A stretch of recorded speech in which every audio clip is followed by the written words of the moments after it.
Hey guys, what's going on? This is Deadly. Welcome back to another Q&A session. This is the first QA of 2017. So I'm going to be reading some of the questions that you guys left me last time, and we're going to be starting things off with a bang. So if you guys want your questions answered, then be sure to let me know in the comment section below, and I'll do my best to check them out for next week. So let's get started. First question comes from Bear. Deadly, did you start on DayZ standalone or did you start on DayZ mod for Armor 2? And how did you get into DayZ? Well, I'm going to keep it pretty brief. I found out about DayZ through Twitch. I was actually watching Twitch. I had nothing else to do. The power was out and it was on my cell phone. I remember this pretty vividly. I was laying down in my bed. I took a look on Twitch and I seen that the #1 streamed game was DayZ mod. I checked it out and I remember some random Russian guy. He was like not a big streamer at all at the time, but this was back in 2012, so early 2012. So Twitch wasn't very big back then. And having like 700 viewers was a really big deal. So I checked out his live stream and they were just like sitting around a campfire in the middle of the woods. And all of a sudden zombies started running in from all over the place and gunshots starting to ring out and people with flashlights were running through the woods. And I was just like, what is this game? Like before DayZ mod, we didn't have anything like this.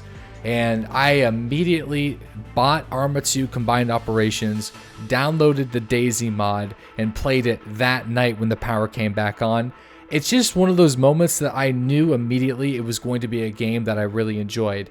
Now, standalone I played since the very beginning because I actually have a couple mod videos. I don't think my mod videos are very good, but I made mod videos, so if you want to go check them out, you can, but just know I've learned a lot since I've created the mod videos. Next question comes from Made in England. Hey man, what are your thoughts on YouTube's new algorithm and has it affected your channel in any way? Happy New Year. First off, thanks for the Happy New Year guys, and that goes for all the comments that you guys have left me. Really appreciate it. Let's just say 2017 is off to an amazing start. I had like the best week of streaming I've ever had in 2017, and we're only January 8th at this point in which I'm making this video. So the new algorithm, I don't know much about it. I used to work in YouTube MCNs, used to be head of content acquisition for TGN Broadband TV, but I've left that job years ago, so I'm not in the know about everything YouTube. All I know is a lot of big YouTubers have been complaining about subscribers not receiving videos, but my channel has only been growing, so I can't really say that it's affected my channel in a negative way. I can also say that none of my videos have been unmonetized for talking about political things or breaking any of the guidelines rules. Even though I swear a lot in most of my content, none of my videos have been demonetized, but my videos can be demonetized for even saying the word fuck in a video. If you believe it or not, it actually can. So nothing has been affected so far, but again, I don't really know. But things have changed since the early days of YouTube, and I can't get into every specific detail on the algorithm. Let's just say that daily content is a really big part of growth on YouTube these days, and quality quantity content, so content that is uploaded as often as possible at the highest quality with the highest audience retention rate is how you grow a YouTube channel these days. If you upload one video a week, one video a month, that video needs to be really amazing and needs to draw in a lot of people in order for you to pop up the search results and have an extremely high audience retention rate. This isn't really a question, but I got a lot of people commenting on this. Read your Medium post, great article, man. Zizbeast is talking about the Medium article I wrote a while ago, maybe like a month and a half ago, on the finances on how I operate this as a full-time job. Not a lot of streamers and YouTubers get into how much money they actually make from streaming and YouTubing, and I wanted to give an accurate representation of how much money I was making. So if people are interested in, number one, how I support myself being a full-time broadcaster doing what I love to do, they can get a better understanding. But mainly I made that video to quell any misconceptions about how much money you can actually make on YouTube, because I feel like there's two sides of YouTube. You're either making a hell of a lot of money or you're making absolutely no money. And if you're only in it for the money, it shows through and it gives this non-genuine sort of fake atmosphere that you can sort of sniff out, and nobody really likes that shit. So yeah, man, if you guys want to check out that article, you go to last week's or last Q&A 17. It should be in the description box. Next question comes from Nick Gamer TV. Why don't you play WoW anymore? That's a great question. I don't play World of Warcraft anymore because I just don't find Legion has kept me in the game. I really liked Legion a lot. I just couldn't commit to a raiding guild. I got to that point where the only way I could acquire new equipment is by raiding, doing heroic raids, mythic raids, and I just don't have the time for that. Being a full-time streamer, we did it out today. I put in over 55 hours every week just making sure that this channel and the Twitch stream happens. So that's not a whole lot of extra time to be doing raiding, especially when I have other survival MMO games to cover like Escape from Tarkov. So simply put, I don't have enough time.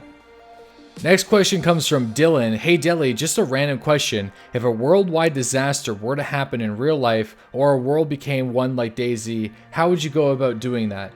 That's a great question. I think a lot of people who are into survival MMOs / apocalyptic comics or TV shows have often wondered about this. I honestly think that the only reason why I would probably survive is because I got a lot of body fat. So for the first little while, all I would need to do is make sure I had shelter and had a water source. And living in Canada, we have a lot of natural water sources. So we're kind of lucky. I'm not living in a climate that doesn't have access to fresh water. And there's also a lot of hand pump wells around here, just like you would find in DayZ that would be accessible. And I feel like living in small communities, you have greater odds of having the people work together rather than lash out and fight apart. The big thing would be the urban areas. If you lived in a city, I feel like that would descend into more chaos like The Division, like DayZ, where people are actually killing each other over supplies because those cities rely on so much import to actually live on a daily basis, where rural communities, especially around here, there's a lot of fishermen, there's a lot of farming, there's a lot of fresh produce. Like I said, fresh water just straight from the groundwater sources. So living in rural areas, I truly believe, at least for a little while, communities would work together, although there would be problems. Issues might happen, like community versus community sabotage, but I think people would work together more so than is depicted in The Walking Dead and, of course, DayZ. Next, we have One Shot Killa. Don't lie, man. We all know you don't take your time because it's too boring to watch. I'd rather see you take down 5 guys rushing in than being a bitch from 600 meters away. That's not entertaining. That's just luck. Yes and no. Number one, some of the most popular DayZ broadcasters are people who are incredibly patient, very tactical people who never rush. Sacro42, he's a prime example. He's somebody who has absolutely no problem laying prone with a ghillie suit in an area for an hour and actually having some success with it. I think that's actually entertaining for some people, but that's like his niche, right? That's what he does. He's a lone, not really necessarily a lone wolf, but he's a squad sniper Overwatch player that plays it very slow. And I do concede that if I did that on my end, yeah, a lot of people would not like that. And personally, I don't have the patience for that play style. That's just who I am. There's nothing wrong with that play style, but I physically can't, I can't enjoy myself if I play that way. So that's the problem. I get really antsy. You guys know that. I have no patience for that shit. So sometimes that's a bad thing. A lot of times I rush in too quickly and it gets me killed. You guys see it on PvP fails all the time. So, but yeah, if I was playing off stream, which I do sometimes, it's much slower, much more methodical, much more calm, and it's a lot easier to get kills. I just feel that extra motivation to complete an encounter faster because I do have so many people watching. So on one hand, you do nail it on the head, but at the same time, people do play that way one shot. Next, we have Gardley. Do you think that DayZ will ever add boats to travel via water instead of land? 100%. It's pretty much confirmed.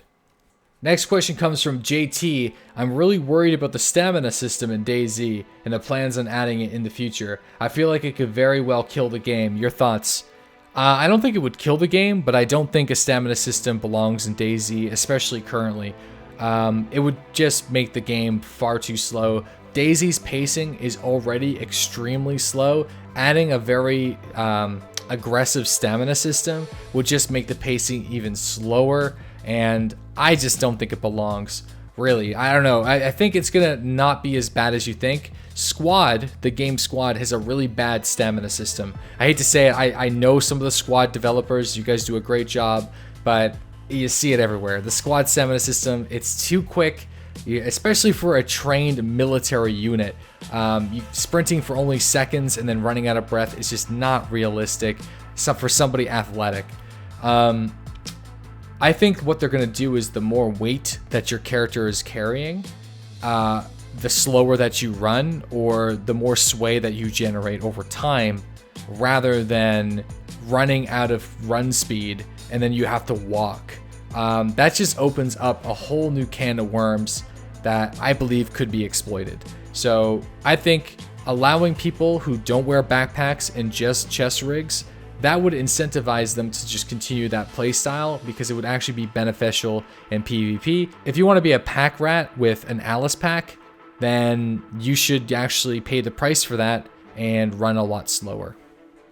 Thank you again, guys, for asking some questions. Again, if you want a chance to get your question read on this video, be sure to leave a comment below with your question. And you guys have sort of started it using hashtag AskDeadly.